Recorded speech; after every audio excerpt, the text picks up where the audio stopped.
Imagine this. You wake up one morning, roll over, and reach for your phone before your eyes have even adjusted to the light. A flood of notifications appears. One from a dating app, another from someone you've been casually talking to, a like from an old flame on Instagram. A part of you feels validated. Another part feels nothing. You text back a flirty reply, swipe through a few more faces, then put your phone down, staring at the ceiling. The person next to you is still asleep. The bed feels warm, yet something feels cold. There was passion once. Long nights of whispered conversations, stolen glances, the kind of intimacy that makes the world disappear. And yet, here you are, lying next to someone, feeling completely alone. How did we get here? Modern love is everywhere and nowhere at once. We have access to more people than at any point in human history, yet loneliness is an epidemic. Relationships are easier to start but harder to maintain. We chase connection but fear commitment. We want love but not the vulnerability it demands. Something is broken but no one dares to say what it is. Is it us? Is it the world? Or is it love itself that has changed? In a time when finding a partner is as simple as a right swipe, why do we feel more disconnected than ever? Why does the thrill of a new relationship fade so quickly? Why do modern relationships feel more like performances than deep, soul-binding connections? Look around. Love today is a paradox. We crave the profound yet settle for the surface. We long for a love that feels fated, yet we approach it like a marketplace, comparing, bargaining, always wondering if there's something better just one more swipe away. We fear being alone, yet we avoid true intimacy. We chase the highs of romance but abandon the depth of devotion. This isn't just about technology. This isn't just about modern dating culture. This is something deeper, something psychological, philosophical, and disturbingly human. The question is no longer, where can I find love? But rather, what have we done to love? And more importantly, can we ever get it back? Let's go deeper. Love, in its purest form, was once seen as a force that shaped destinies, built empires, and shattered souls. It was sacred. It was something to be pursued with reverence, endured through suffering, and cherished in its fleeting moments of perfection. Today, love has been deconstructed, repackaged, and sold back to us, not as a journey of transformation but as a commodity to be consumed. But how did this happen? What changed? To understand the problem, we must dig deeper, beyond dating apps, beyond hookup culture, beyond even modern relationships themselves. The issue with modern love is not about love at all. It's about us. Love in the age of the self. Friedrich Nietzsche once wrote, "He who has a why to live can bear almost any how." Love at its core used to be a why. It was a reason to fight, to grow, to endure. It demanded something of us. It required sacrifice, patience, and, most importantly, the willingness to confront our own darkness. But we live in an age where the self has become the ultimate priority. Love is no longer a journey of transformation. It is a tool for personal validation. We do not seek to love. We seek to be loved. We do not wish to know someone. We wish for someone to admire us. Think about it. How often do we approach relationships with the unspoken question, "What can I get from this?" rather than "What can I give?" How many times have we measured love by how much attention, excitement, or affirmation we receive? Social media has amplified this to an extreme. Every relationship, every romantic moment is now a performance, curated, filtered, and displayed for the world to see. We are no longer just lovers.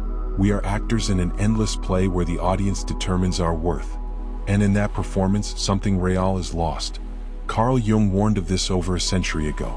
He spoke of the persona, the mask we wear to present ourselves to the world. In love, we do the same. We show our best selves, our most charming, most desirable selves, but we hide the shadow, the fears, the insecurities, the imperfections.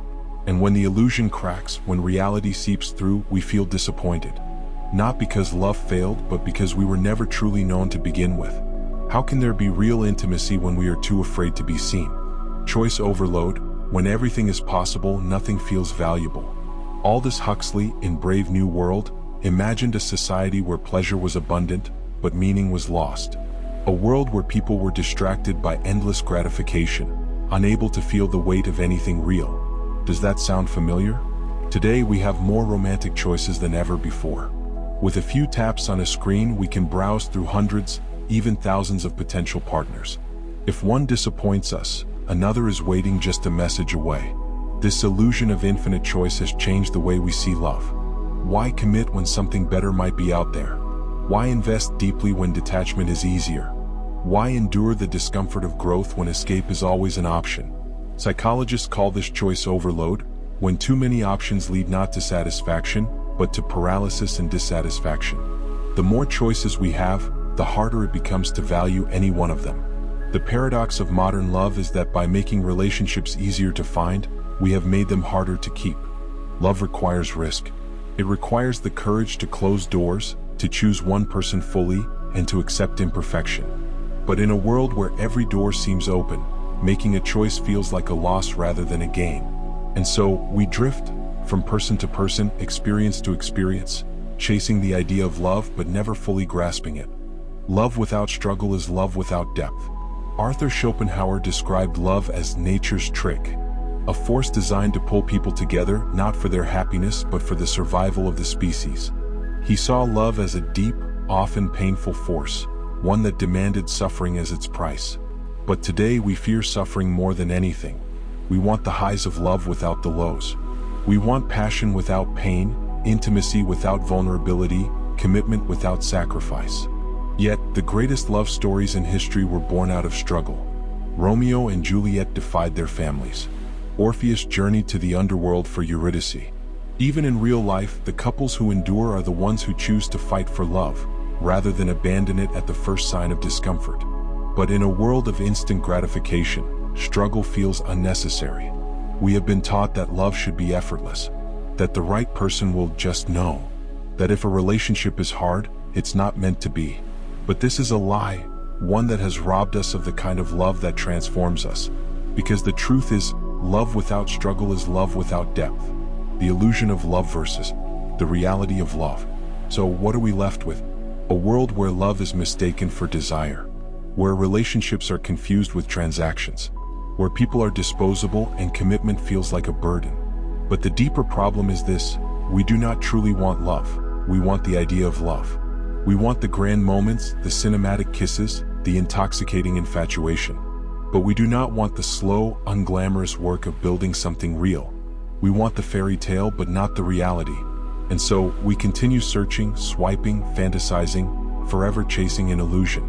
But what happens when we wake up and realize that love, as we know it, is dying? What are the unseen consequences of living in a world where love has lost its meaning? Imagine waking up one day and realizing that love, the thing you've been chasing, the thing that movies, songs, and books have glorified, feels hollow. It's there, but it lacks weight. The excitement fades quickly, the connection feels surface level, and deep down you begin to wonder, is this all there is? This quiet disillusionment is one of the greatest tragedies of modern love. It's not that we don't find love, it's that when we do, it no longer satisfies. But why? Because what we call love today is often just anesthetic for loneliness, a temporary escape from the void, rather than a force that truly transforms us. And as a result, we're left with an entire generation of people who are starved for intimacy but terrified of closeness. People who crave deep connections but are unwilling to risk vulnerability. People who mistake attention for affection, desire for devotion, and compatibility for true commitment. And the consequences? They are far more devastating than we realize. 1. The rise of the situationship generation. We have entered an era where love has no clear definition. Are we dating? Are we exclusive? Are we just talking? Everything is vague, undefined, open-ended. Commitment has become something to be feared, something that feels like a trap rather than a choice. And so, we settle for something in between, something comfortable yet unfulfilling. We linger in situationships, where nothing is clearly stated, and everything remains in a perpetual state of uncertainty. It feels safer. Less risk, less pain. But also, less meaning. Because love without commitment is like a fire without oxygen. It flickers, it glows, but it never truly burns. Without commitment, there is no depth. Without depth, there is no transformation. And yet, modern love keeps us trapped in shallow waters, never allowing us to experience the full force of the storm. 2. Loneliness in an overconnected world. Never before have human beings been so connected. And yet, never before have we been so alone. Social media, dating apps, and instant messaging have given us unlimited access to people, Yet the quality of our connections has deteriorated. We talk more but say less. We share more but reveal nothing real. We interact constantly yet rarely feel truly seen. And this loneliness isn't just emotional, it's biological. Gabor Mate, a renowned psychologist, explains that human beings are wired for deep, meaningful attachment. When we lack true connection, our bodies respond with stress, anxiety, and even physical illness. Loneliness is not just a feeling, it is a state of suffering. And modern love, in its diluted, commodified form, is leaving millions in this quiet, invisible pain. We think we are engaging in love, but what we are truly engaging in is consumption. Swiping, liking, texting. It feels like connection, but it is fleeting. It soothes the loneliness for a moment, only to leave us feeling even emptier when the illusion fades. And the worst part? We have been conditioned to believe that this is normal. 3. The decline of emotional resilience. In the past, love was something we fought for. It was something we endured through hardships, something that tested our patience, our character, and our ability to grow. But today, the moment love becomes inconvenient, we abandon it. The moment a relationship requires effort, we run. The moment we are forced to confront our own flaws, we look for an escape. Why? Because modern society has taught us that love should be easy, that the right person will never make you uncomfortable, never challenge you, never require you to change. But this is a lie that has made us emotionally fragile. Carl Jung once said, "There is no coming to consciousness without pain." The same is true for love. Real love demands struggle, discomfort, and the willingness to grow. But modern love, casual, fleeting, transactional, has robbed us of this opportunity. And as a result, we have become emotionally weaker, less patient, less resilient, less capable of handling the real work of love. We expect perfection, and the moment we don't find it, we discard and replace rather than repair and evolve. But love was never meant to be perfect. It was meant to be real. And real love, messy, painful, challenging, is the only kind worth having. 4. The death of romance and the rise of cynicism. Once upon a time, love was seen as a grand adventure, something noble, something worth risking everything for. Today, it is often seen as a burden, an inconvenience, something that distracts us from our careers, our personal growth, our carefully curated independence. We have become cynical about love. We mock romance, dismiss devotion, and roll our eyes at the idea of soulmates. Love has become something to rationalize, to calculate, to optimize. But love cannot be optimized. It cannot be strategized. It can only be surrendered to. The more we try to control love, the more it eludes us. The more we try to remove its risks, the more we remove its magic. The more we treat it like a game, the less real it becomes. And so, we are left with a world where love is no longer seen as something grand, but as something trivial. Something we engage in half-heartedly, something we participate in out of convenience rather than conviction. And what happens when a society stops believing in love? It stops believing in the very thing that makes us human. The breaking point, what happens next? So here we are. A world where love is abundant, yet unfulfilling. A world where we are surrounded by people, yet feel deeply alone. A world where we have infinite romantic options, yet no real connection. And the question remains, is this how it has to be? Or is there another way? Can we reclaim love from the emptiness? Can we break free from this cycle of superficiality, avoidance, and fear? The answer is yes, but it will require a rebellion. Not against love itself, but against everything modern society has told us about love. Because to truly love, to truly experience the depth, the intensity, the meaning of love, we must be willing to unlearn everything. We must be willing to challenge the way we think, the way we choose, the way we exist in relationships. And that's where we go next, the rebellion, how to break free. Imagine for a moment that you are standing at a crossroads. Behind you is everything you've ever known. Hookups disguised as intimacy, endless swiping that leads nowhere, connections that flicker and die before they ever burn bright. Ahead, a path that terrifies you. Not because it is dangerous, but because it is unknown. Because to walk this path means to abandon everything modern love has taught you. It means rejecting the idea that love should be easy, convenient, and risk-free. It means embracing the truth. Love is not found. Love is built. And if you want something real, something deeper than attraction, something stronger than fleeting desire, you must be willing to rebel. Not against love itself, but against the version of love that society has normalized. This is where the revolution begins. 1. Stop consuming, start creating. Love today has become a commodity. We consume romance the way we consume entertainment. Quickly, passively, effortlessly. And just like binge-watching a show, we jump from one person to the next, always searching for the next high, the next distraction, the next thrill. But love is not something you consume. It is something you create. Every great love story was built, not found. It was carved out of hardship, tested by time, strengthened by struggle. It wasn't convenient. It wasn't easy. It wasn't always fun. But it was real. And the moment you shift from consuming love to creating it, everything changes. You stop asking, what can this person give me? And start asking, what can we build together? You stop looking for the perfect person and start focusing on becoming the kind of person who can sustain deep love. Because love is not about finding the right person. It is about becoming the right person. 2. Embrace discomfort. It's the only path to depth. We have been conditioned to believe that when love is right, it should be effortless. But love that is effortless is also love that is shallow. Think about anything meaningful in your life. Your career, your passions, your personal growth. None of it came without discomfort. None of it came without struggle. So why do we expect love to be any different? Real love will challenge you. It will force you to confront your fears, your insecurities, your wounds. It will demand more from you than you are comfortable giving. But that is the point. Carl Jung once said, until you make the unconscious conscious, it will direct your life and you will call it fate. Modern love lets us avoid this confrontation.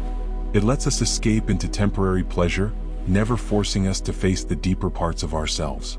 But love that does not challenge you cannot transform you. And love that does not transform you is not real love. So if you want something real, you must be willing to sit in discomfort, to have the hard conversations, to work through the painful moments, to choose depth over ease, meaning over convenience. Because love isn't about avoiding discomfort.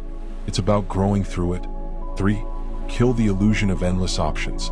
One of the greatest lies modern love has sold us is the illusion of infinite choice. The idea that there is always someone better. That commitment is a limitation. That keeping your options open is the smart move. But this is a trick of the mind, one that keeps you perpetually dissatisfied. Psychologists call it the paradox of choice. The more options you have, the harder it becomes to commit to any of them. You keep second-guessing. You keep wondering if you've made the right choice. And so, instead of choosing deeply, you hover on the surface. Instead of investing fully, you always keep one foot out the door. But here's the truth. Love isn't about finding someone perfect. It's about choosing someone and making it work. This is not a restriction. It is freedom. Because when you stop believing that something better is always waiting just around the corner, you begin to see the depth in what is already in front of you. 4. Love with presence, not projection. Most people don't fall in love with a person. They fall in love with an idea of a person. They project their desires, their fantasies, their unmet needs onto someone else. And when that person inevitably fails to match the illusion, they feel disappointed. This is why so many relationships crumble. Because they were never built on reality in the first place. True love is not about projection. It is about presence. It is about seeing someone as they actually are, not as you want them to be. It is about accepting their flaws, their wounds, their imperfections, not trying to mold them into a version that fits your expectations. Because the deepest form of love is not possession, it is recognition. The ability to look at another human being and say, I see you. Not who I wish you were, not who I imagined you to be. I see you. And I choose you anyway. 5. Burn the script. Write your own story. Modern love has a script. And whether we realize it or not, most of us are following it. Swipe, match, text, date, get bored, repeat. Or worse, find someone, settle into a routine, lose passion, lose connection, but stay out of comfort. But who wrote this script? Why are we following it? If you want to break free from modern love, you must stop following the default path. You must question everything. Who told you love had to be a game? Who told you vulnerability was weakness? Who told you commitment was a prison? Love is not a formula. It is not a strategy. It is a rebellion against the very idea that we must love in a certain way. So burn the script. Write your own story. Choose love that challenges you. Choose love that deepens you. Choose love that forces you to confront yourself, to grow, to evolve. Choose love that is terrifying in its depth but liberating in its truth. Because at the end of your life, you won't remember the matches, the hookups, the temporary thrills. You will remember who you truly loved and who truly loved you back. And in that moment you will know nothing else ever really mattered. But there is still one final question. Even if we break free, even if we reject modern love and choose something deeper, what is the ultimate truth? What is the final realization about love, about ourselves, about the way we connect? That's where we go next. The ultimate truth, the final, most powerful realization. Imagine you are at the end of your life. You are old now, your body frail, your hands marked by the passage of time. You sit alone in a quiet room, the world moving around you, yet somehow distant. And in this moment, one question lingers. Did I truly love? Not just desire, not just want, not just need, but did I love fully, deeply, unapologetically? As your mind drifts back through the years, you realize something strange. The people who once felt irreplaceable are now faded memories. The relationships that consumed you, the heartbreaks that shattered you, the passions that burned bright and then died, they all feel like distant echoes. And yet, one truth remains, cutting through the noise like a blade. Love was never about another person. Love was about who you became in the presence of another. This is the ultimate realization. Love is not something you get. It is something you give. Love is a mirror, not an escape. Most people enter relationships looking for salvation. They believe love will complete them, fix them, heal them. But love was never meant to save you. It was meant to show you. To hold up a mirror to your soul and force you to see what is real. The parts of yourself you've ignored, the wounds you've hidden, the fears you've denied. This is why love can be terrifying. Not because of the other person, but because of what they reveal within you. Some people run from this mirror. They jump from relationship to relationship, always blaming the other person, always searching for someone who won't trigger their deepest wounds. But love is not comfort. Love is confrontation.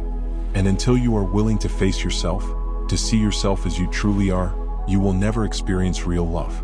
Because love does not come from another person. Love comes from within you. You do not own love. You are love. In modern relationships, love is treated like a possession. Something to be earned, owned, kept under control. But the moment you try to own love, you kill it. Love was never meant to be trapped. Love is not a transaction. It is an energy, a force, a way of being. It does not live in promises or contracts. It does not exist in labels or guarantees. Love is a presence, a way of existing in the world. It is not something you keep. It is something you become. Think of the moments in your life when you felt truly alive in love. Not just in romance, but in friendship, in art, in purpose. Those moments did not come from possessing someone. They came from existing in love itself.